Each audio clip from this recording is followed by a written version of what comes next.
Hey, slow down. You are gobbling up that biryani like there is no tomorrow. Huh? Why should I eat slowly? I had eaten already. You fool. If you eat slowly, we get to stay in the AC a little longer. But I have already finished my plate. I knew you would do that. That's why I'm taking my time. I still have biryani left. I'll eat slowly and then we'll pay the bill together. Both of them laugh. Meanwhile, Seth Kali Prasad, who was sitting at the counter counting money, had been watching them for quite a while. He gets up and walks towards them. I have been watching you two for ages. Your food never seems to finish. You are eating one grain at a time and thinking nobody is noticing. My eyes are better than CCTV cameras. Got it? And you, finish those two last bites, pay the bill and get out. Did you both understand or not? Come on, Sethji. My mouth isn't a cave that I can stuff everything into at once. Let me eat peacefully and send some raita too. Oh wow! Look at this guy. Half a plate is still left and now he wants raita too. Finish your food and leave or I'll bring out my stick. We were just joking, Sethji. We are leaving after we finish eating. After paying the bill, Sonu and Champu leave. Seth returns to counting his money. Did you all see that? This is our Seth Kali Prasad. In his dhaba, even if a fly sits in the AC for 2 minutes, he won't let it leave without paying a bill. He is very shrewd. Just then, Seth Kali Prasad shouts from behind. Munshi, where have you disappeared? I told you to mop the floor. The helper didn't show up today. So you'll have to do it. You have enjoyed enough free food already. Coming, boss. See what I have to deal with. That's our Seth Kali Prasad. Anyway, stay with the story because this is Animated Stories, the home of the best stories. There is no doubt about it. Where were you all morning? I told you to mop the floor. Customers will start coming soon. And who knows where that helper disappeared today. I will see him. Oh, come on, Sethji. Why worry so much about cleaning? People come here for the cool AC, not the food. Besides, an astrologer told me not to do any mopping for a year. My stars are not favorable right now. I know all your excuses. Stop wasting time and start mopping, or I'll make your stars unfavorable myself. Understood? All right, I got it. But your supply hasn't arrived yet. How will we make biryani for lunch? I bought some old stock at half price. The truck driver should be here any minute. Get the goods unloaded and settle the accounts. Meanwhile, I'm going to collect some money that Mangru owes me. After saying that, Seth leaves. In Shamalpur village, Seth Kali Prasad had opened an air-conditioned roadside dhaba. People come there less for the food and more for the cool air. Even though the food tasted terrible, the dhaba was always crowded. But lately, because of frequent power cuts in the village, fewer customers had been coming. It was a beautiful morning in Shamalpur. Laborers were heading to work. Children were walking to school. And women were drawing water from wells. But at Seth Kali Prasad's dhaba, the usual arguments were going on. Useless fellow, I have been telling you for days to fix this fan. Boss, look how weak I have become. What if I climb up there and get an electric shock? I am not an engineer. Besides, we already have an AC. Why do we even need a fan? Stop making excuses. Climb up and fix it. The AC can't run 24 hours a day. Sometimes it works, sometimes it doesn't. Sometimes it works, sometimes it doesn't. But what if I fall? Then I'll be half alive and half dead. Alive for a while, dead for a while. After another scolding from Seth, Munshi reluctantly places a table under the fan and climbs up to fix it. But the moment he touches the fan, a powerful electric shock hits him. Oh no! Mom! Save me! My back is broken! Somebody help me! Oh, wonderful. You are useless for every job. Just lie there. At least people can wipe their feet on you when they walk in. Nearby, a young man was sitting at a table eating biryani. After hearing the conversation between Seth Kali Prasad and Munshi, he walked up to Seth. Sethi, if you want, I can fix that fan for you. Why? Are you an engineer or something? Bring him a screwdriver. Looks like a big engineer has arrived at our dhaba today. I am not a great engineer, Sethi, but I can definitely fix your fan. Kushal climbed onto the table, checked the fan, and fixed it within minutes. Seth Kali Prasad was impressed. Wow, son, you really are an engineer. You fixed the fan so quickly. Tell me, what reward should I give you? By the way, what did you order? Hey, what did he order? Boss, one plate of biryani, 100 rupees. Is that so? Well, then, since you helped me, you only need to pay 95 rupees. Sethi, I'm actually looking for work. Is there any job available here? You studied engineering, so you should do engineering work. Besides, I am already struggling to pay my workers. How can I hire a personal engineer? By the way, what's your name? My name is Kushal Sethi. I had gone to the city to study engineering. But then I got the news that my father had passed away. I had to leave my studies and return home. I'll do any kind of work. Please give me a job. Please, Sethi, I request you. Think carefully. You'll have to sweep floor, mop, serve food, and do all kind of work. Can you handle that? Yes, Sethi, I'll do whatever work is needed. Seth Kali Prasad hired Kushal and he started working sincerely. Within a few weeks, he became everyone's favorite employee. Kushal lived in an old house with his widowed sick mother and his 8-year-old sister, Gudiya. Every day, poverty stood at their door asking difficult questions. Son, did you bring my medicines? Sorry, Mom. Sethi didn't pay me today either. But don't worry, I'll definitely bring your medicines tomorrow.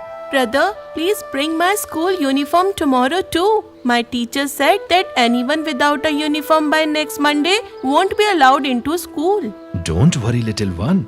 I'll surely bring your uniform tomorrow. For 2 months, Seth Kali Prasad had not paid Kushal a single rupee. Every day, he made the same excuse. I don't have money right now. Come later.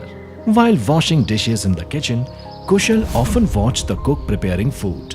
Seth made him work from morning till night, but never paid him. Finally, one day, Kushal had enough and went to confront Seth.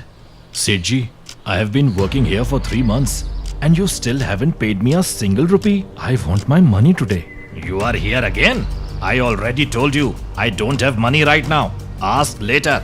Now go and wipe the tables.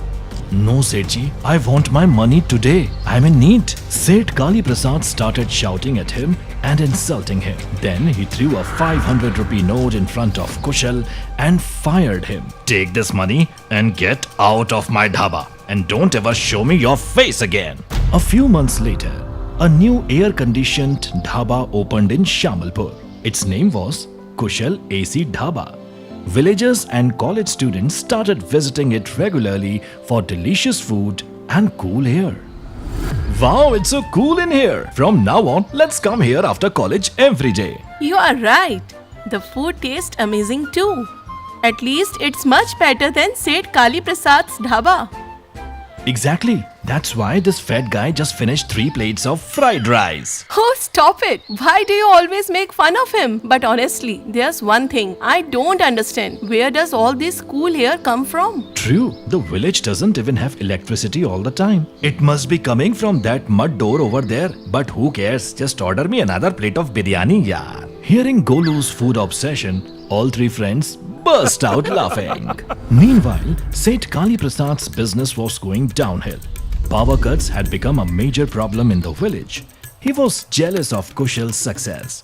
But more than that, he wanted to know the secret behind the cool air in Kushal's dhaba. One night, he called Munshi and gave him an order. It's late. There won't be anyone at the dhaba. Go and find out how Kushal's dhaba stays cool 24 hours a day without electricity. No, I'm not going. What if someone catches me and beats me up? Are you going or should I throw you out of the dhaba? What a greedy man. He keeps stuffing himself with food and always finds new ways to get me into trouble. What did you say? Nothing. I'm going, Sethji. Have a little patience. Saying that, Munshi reluctantly left. Around midnight, Munshi climbed onto the wall of Kushal's dhaba and tried to peek inside. Suddenly, his foot slipped and he fell badly, breaking his leg. Oh God, I am finished. He spent the entire night lying in the field behind the dhaba, groaning in pain. The next morning, he limped back to Seth Kali Prasad's dhaba. Sethji, my leg is broken. That's fine, but did you find out the secret I sent you to discover? Tell me, you fool. I climbed the wall, slipped, and fell flat on the ground. I didn't find out anything. All I got was a broken leg. Seth tried everything he could, but he still couldn't figure out how Kushal's dhaba stayed cool 24 hours a day. Everyone wanted to know the secret, but nobody could uncover it. By now, Suhani and her friends had become regular customers to Kushal's dhaba. Every day, the same question came to Suhani's mind. Where does all this cool air come from? And how does it stay cool all the time? One day, she finally decided to ask Kushal directly. Kushal Bhaiya, I have been coming here for a week now. Most of the time there's no electricity in the village. Yet your dhaba is always cool and the cool air seems to come from behind that mud wall, right? Yes, that's right. The cool air comes from there only. Bhaiya, if you don't mind, I would really like to know how it works. Where did you get the idea? Can you please tell me? I am really very curious. Okay, let me tell you from the beginning. About 10 years ago, my father designed a terracotta AC, also called a mud AC. Sadly, he passed away while working on it. Later, I completed his unfinished design. The structure behind that wall is based on his invention. Terracotta air conditioner? What's that? It's a cooling system that keeps a room cool 24 hours a day without electricity or a conventional air conditioner. That's amazing. How did you build it? First, I made several cylindrical tubes from clay. Then I joined many clay cones together in a honeycomb-like pattern to create a large wall structure. At the top of this structure, I installed small perforated pipes that continuously drip water. This keeps all the clay cones wet. When hot air passes through these wet clay cones, the water begins to evaporate. During this process, the temperature of the air drops significantly. As a result, cool and natural air comes out from the other side and enters the room. Wow, Kushal Bhaiya, I have to admit, your idea is brilliant. But does it harm the environment in any way? Or it is environment friendly? Not at all. It's completely eco-friendly. It cools the air naturally without using harmful gases or consuming large amount of electricity. I have also painted the roof white to reflect heat, and the room has plenty of ventilation windows. That's incredible. You have created something truly special. I am going to present a mud AC design in my college project competition this year. That's great. And if you need any help, just let me know. Happy with the answers, Suhani returned home. A few months later, Seth Kali Prasad came to Kushal's dhaba to apologize for his mistakes. Kushal, please forgive me. I treated you very badly. It's alright, Sethji. I forgot about those things long ago. Besides, that was your time. Now it's mine. Everyone has to face the consequences of their actions, son. My dhaba had shut down. If you would like, you can sit at the cash counter of my dhaba. To be honest, I can't manage everything by myself anymore. Hearing these words, Seth Kali Prasad's eyes filled with tears. He kept apologizing to Kushal, and with every tear, it felt as though his past mistakes were being washed away. Once again, life returned to normal in Shamalpur village. Kushal and Seth Kali Prasad ran it together happily ever after.